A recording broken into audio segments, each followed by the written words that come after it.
Nagsama-sama ang ilang manunugtog ng ukulele sa Ukulele Festival sa Lapu-Lapu City, Cebu.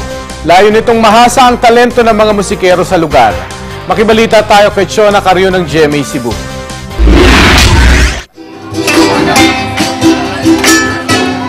Happy na ng Cebuanong si Francis Nico Cani ang pagtugtog ng ukulele. Ang kanyang ama ang nagturo sa kanya at nagsilbi niyang inspirasyon. Ang kanyang mga natutunan, gusto rin niyang maibahagi sa iba.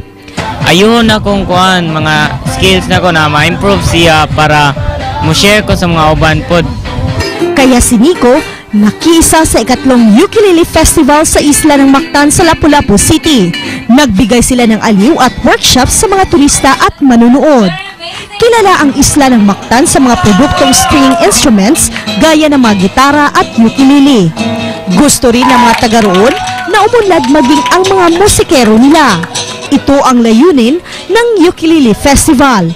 Nagpakitang gilas dito ang homegrown talent ng grupong Ukulele Underground Cebu.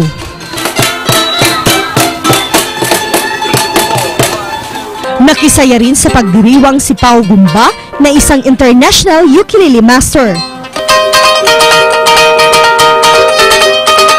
Hindi rin nagpahuli sa pagtugtog ang mga bisitang galing Luzon. Chona Carrio, Nagbabalita, Pilipinas.